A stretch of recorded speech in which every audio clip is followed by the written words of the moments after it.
And then less than 4 years later, there you are giving a wonderful TEDx talk. So that was like a really unforgettable moment. Of course, Yumby Park, working with her. I remember I'd known her for more than a year.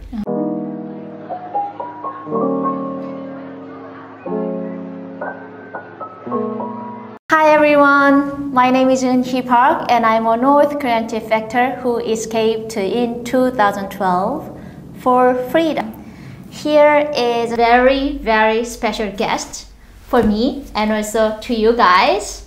Actually, it's a long story, but in 2015, I desperately wanna learn English. So I found that organization who provided the English education platform that I can learn English from native speakers based on their voluntary. So I found this organization, but at that time my English was so broken. He is the co-president of that organization. Please introduce yourself. Your English wasn't just broken, it was broke. Yeah, I know. My English level was, you always mention like ABC level. ABC level, right? Or DEF, but yeah. Now exactly DEF? Sure. Yeah. No, then. Okay. No, ABC to TED. Yeah, do you remember we are like Starbucks or Lotteria? I don't remember at the time. I just was smiling. That one thing that I could do with you was just smile. Right. You know, okay, I got it. Yeah. But even though I don't like have the understandable communication with you, but just like smile. Right, exactly. So yeah. Okay, I am Casey Lartigue, co-president of Freedom Speakers International.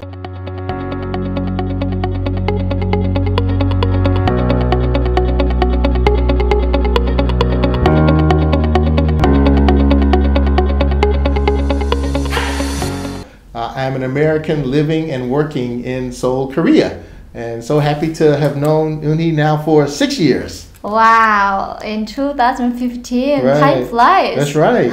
But at that time, as I say, that it's like my dog is talking to me, that 6 years ago you didn't say anything, and now you talk faster than I do.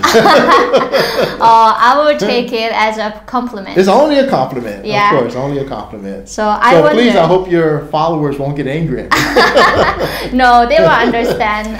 They will understand completely what you want to deliver your message about me, especially someone who knows me over 6 years. Like American that I learned about enemy countries and also our evils. But since I met him and since I met this organization, I realized that Americans are not bastards, they are angels who make a better society. That's my opinion. Right. And I haven't told you this fact that what I felt when I met you at the first time. I didn't know that the black people are also Americans. Okay. I thought in my imagination of the foreigners in North Korea, you know, in my area is a tourist area, so I saw many white people, not black people. So before I met you, I thought like, oh, foreigners are just white people. And then I saw you. I've heard this kind of thing. So, so first of all, South Koreans, not just North Korean refugees, but a lot of South Koreans will, when they see someone white, say American. Okay. When they see someone black. And also I've heard from a lot of North Korean refugees that, you know, maybe I'm the first black person they met. That's true. Yeah, some of them like, I mean, and then even if they might have seen someone, still it's like the first time to sit down and talk. Yeah, so. And you know, you have no hair, so I never met someone who have no hair, who has bald hair. So it's very shocking and surprising, and eye-opening about the other human species, especially for me, who is from isolated country. Right. So that is my impression. So my first question is, what first made you come to South Korea? And did you learn about Korean history, especially, you know, North Korea? Actually, the first time I came to South Korea was not related to any of this. I was a young man. I wanted to see the world. And the other question is that did you learn about Korean history before coming to South Korea? And what about North Korea? I did learn quite a bit about South Korea before coming here, because obviously I wanted to read about the country first. But still, there's nothing like being in the country and actually meeting and talking with people. And actually, I learned more about South Korea when I worked at Kia Motors. So I was a program director for the English language program at the training center. And I would often stay overnight at their facility. They had a place where the employees were living as they were studying English intensively for 6 or 11 weeks. I see. And I would stay overnight and just talk with them. And I learned so much during that time, good and bad things. Well, could you explain what is good and what is bad? No. What about North Korea? You are in North Korean, industry now. So not exactly in North Korea, but you work with North Korean issues. Well, when I was in the 1990s, I didn't know anything about North Korean refugees, about North Koreans, the human rights situation. I knew nothing. Okay, so one is about freedom. That's been the core of my whole professional career. Advocating for freedom, trying to do freedom. Second thing is education. So it's another thing that really motivated me, because I learned that North Korean refugees needed English. So maybe there was a way that I could help them get English. And then the third thing is about public speaking. That I'd already had a career as a public speaker in the USA, and I learned that some North Korean refugees wanted to tell their stories. So maybe I could help with that. Wow. So it just felt like these things that I already had a lot of interest in all came together with this one cause. So for those of you who might not have been following, back in 2012, 13 North Korean defectors on their way to South Korea have reportedly been detained by local police in China. Seoul-based Yonhap News Agency reported that 15 North Korean refugees were in the city of Kunming on Friday morning. They were trying to make their way to an unidentified Southeast Asian country when they were spotted by Chinese officials. 2 of them were able to run away as the others were being arrested. And I joined some of the protests in front of the Chinese embassy here in Seoul, not really sure how I could have a role. And then one day at one of the protests, Professor Park Sun-young, she was in the National Assembly at that point, was holding a hunger strike. And I remember just looking at her, and she was in her little tent, and she's starving. And I just said, you know what? I can do more. So I went over to her in her little tent, and I was like, hi, my name is Casey. I'm going to get involved. And she's like, oh, that's nice. I said, no. This is like life-changing moment. I'm going to get involved, and I'm going to make a difference. And then she says, okay, well, please talk to one of my staff members. But it took some time before she realized that I was serious, not just talking. And that I had a career, I had a past, I had things that I had done, and that I wanted to do things. So she invited me to become the teacher at a school that she was starting. I can understand her side, because lots of people just talking, not doing. That's why she didn't, just get seriously when you mentioned that I want to get involved with these issues. Yes. Lots of talkative people, not doing people. So there's an economist named Thomas Sowell. He says that the big divide in this world is not between Democrats and Republicans, men and women. Is between doers and talkers. That's the big divide in this world. That a lot of people will just talk to you all day long and never do anything.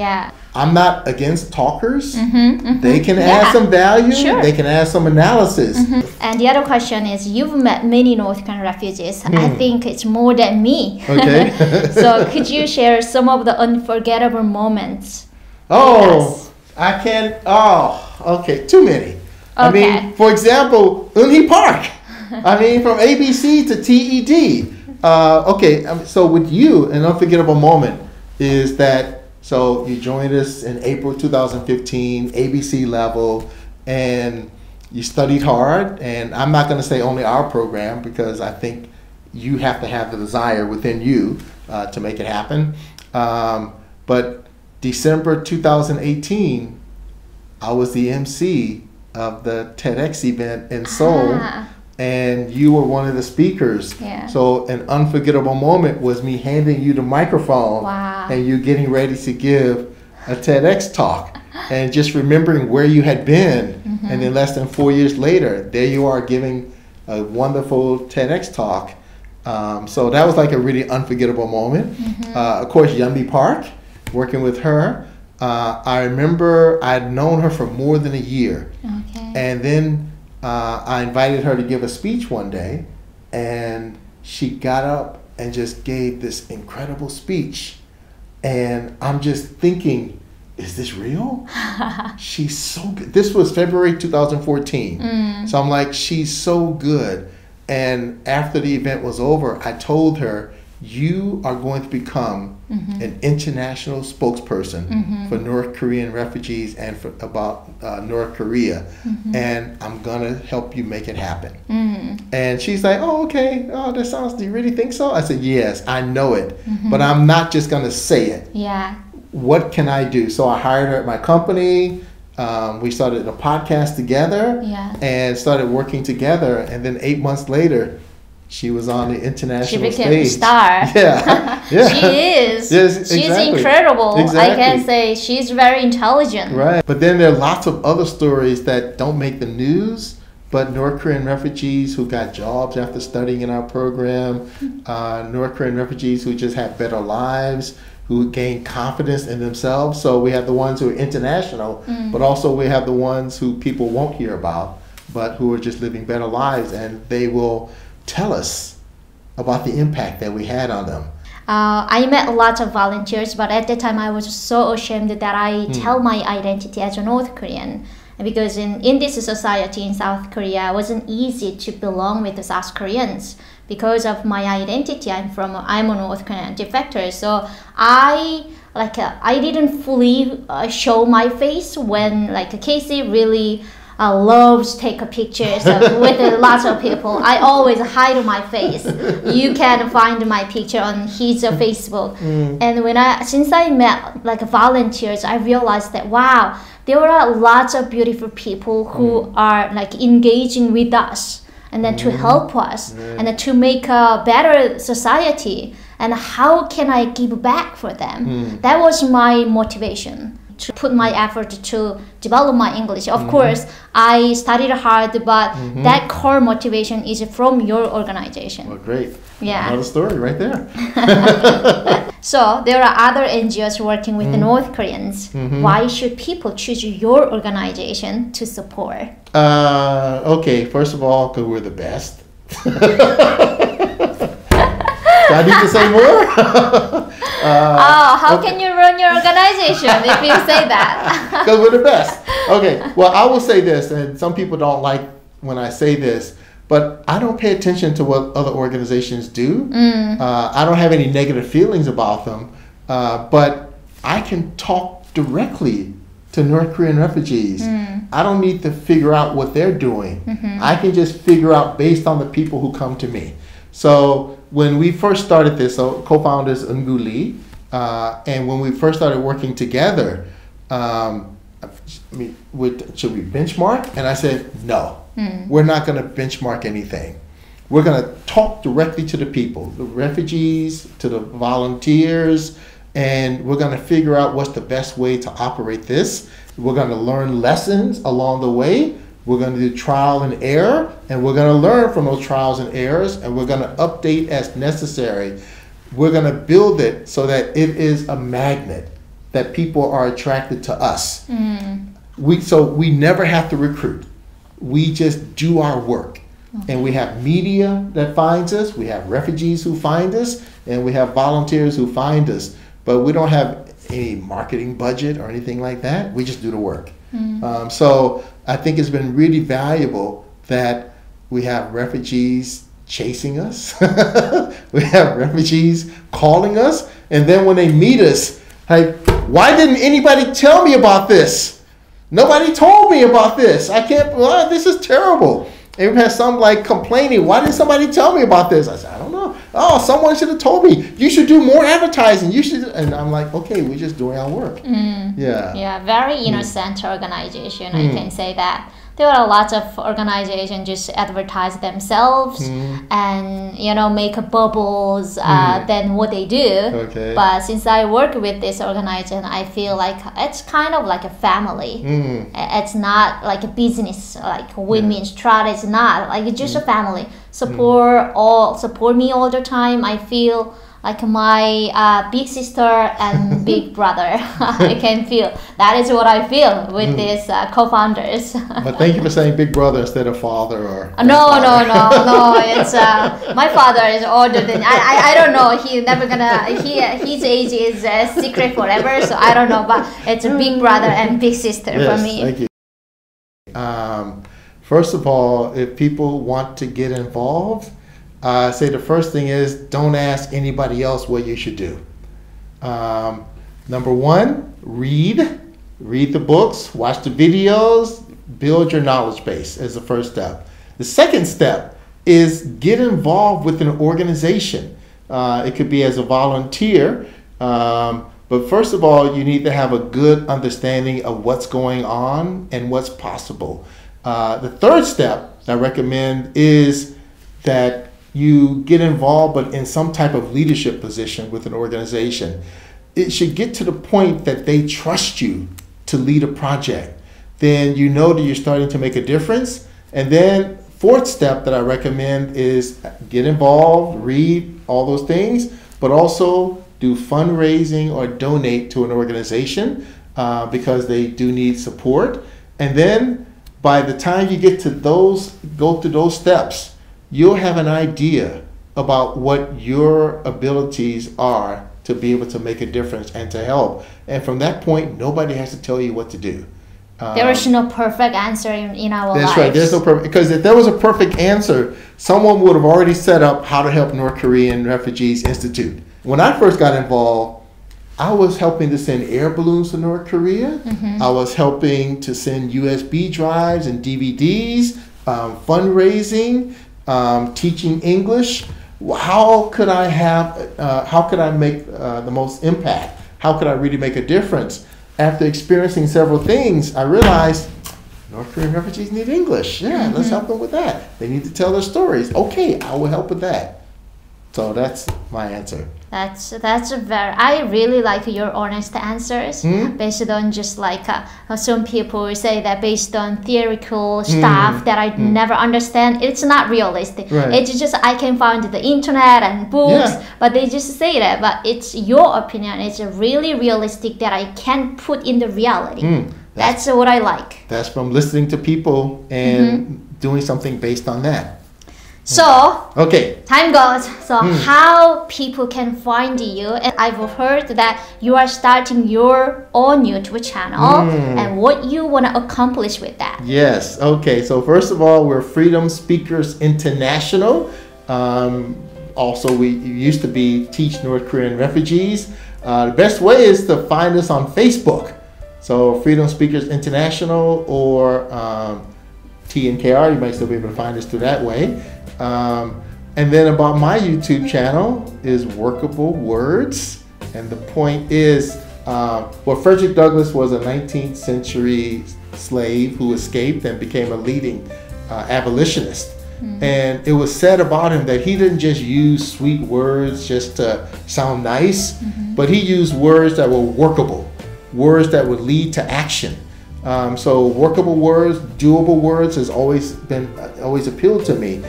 So I'm starting a YouTube channel, Workable Words. I want to talk to doers. I'll talk to some talkers also, but my challenge to them will be, how can your words be applied? Okay. You can talk, it's okay. Thank you for your analysis, but how can your words be used? So it's like applied talking. So do you have a final statement or message that you would like to share with my viewers? Yeah, get involved. Specifically related to a cause. If you spent 15 minutes a day focused on a cause that you believe in, you will be amazed at how much of a difference you can make in just 15 minutes a day. It's very related with your YouTube channel's the goal, right? Workable words, right? Okay, so I'm gonna put his link, and also I'm working as a development coordinator in this organization, and also there is the organization's YouTube channel. So I will put the two links, including his channel and this organization's channel. So please support and engage with us. Subscribe. And subscribe and leave comments, please. You know, that means a lot to us. It means you already get involved with the North Korean issues. So thank you so much thank you so much for being here and then sharing your thoughts and insights. I am always, you know, impressed by what you like based on your statements and then your deep thoughts, profounding that thoughts that I really wanna share forever. All right, thank you. Thank you so much for your time to watch my video, and please subscribe and engage with us. Okay, thank you. Right, bye guys.